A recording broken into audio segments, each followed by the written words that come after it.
दरअसल आपको बता दें, पूर्व केंद्रीय मंत्री शरद पवार ने लोकसभा चुनाव के बाद एनसीपी शरद गुट का कांग्रेस में विलय होने की बात कहकर नई राजनीतिक बहस शुरू कर दी है। शरद पवार ने यह भी कहा है कि न केवल उनकी एनसीपी बल्कि चुनाव के बाद कई क्षेत्रीय पार्टियों का कांग्रेस में विलय हो सकता है। शरद पवार के इस बयान से राजनीतिक गलियारों में हलचल मच गई है।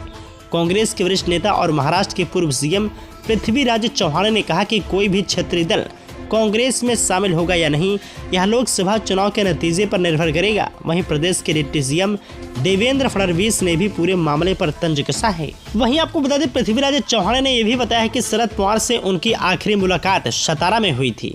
वहां शरद पवार ने जो इंटरव्यू दिया था उस वक्त मैं भी मौजूद था।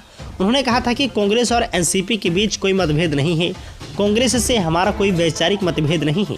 शरद पवार ने यह भी कहा था कि पार्टी के विलय का फैसला सहयोगियों से पूछ कर लिया जाएगा, लेकिन मुझे लगता है कि बहुत कुछ चुनाव के नतीजे पर निर्भर करेगा। दरअसल महाराष्ट्र के डिप्टी सीएम देवेंद्र फडणवीस ने कहा है कि शरद पवार ने इसके पहले भी संकेत दिए थे। उन्होंने कहा था कि इस लोकसभा चुनाव के बाद यही होने वाला है, वो अपनी पार्टी कांग्रेस में विलीन कर देंगे।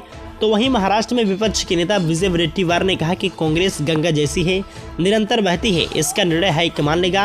उन्होंने यह भी कहा है कि मोदी सरकार की वापसी नहीं होने वाली है। उन्होंने कहा कि जो दबाव में भटक गए थे वे कांग्रेस में वापस शामिल होंगे। शरद पवार बड़े नेता हैं, वो कांग्रेस में शामिल होंगे तो कांग्रेस का ही फायदा होगा। हाल ही में शिवसेना शिंदे गुट में शामिल हुए संजय निरुपम ने कहा कि कांग्रेस ने शरद पवार को यह प्रस्ताव काफी पहले दिया था, पेंच बेटी को लेकर फंसा था। संजय निरुपम का कहना है कि शरद पवार ने अपनी बेटी को महाराष्ट्र में कांग्रेस के नेतृत्व सौंपने का आग्रह किया था, जिसे कांग्रेस ने ठुकरा दिया था। अब हालात बदल गए हैं, पार्टी बिखर गई है। अगर ऐसा ना भी हो तो भी कांग्रेस में विलीन होने के सिवा कोई चारा नहीं बचा है। इसी के साथ आपको बता दें, शरद पवार ने यह भी कहा है कि उद्धव ठाकरे की सोच और विचारधारा भी हमारे जैसे ही है।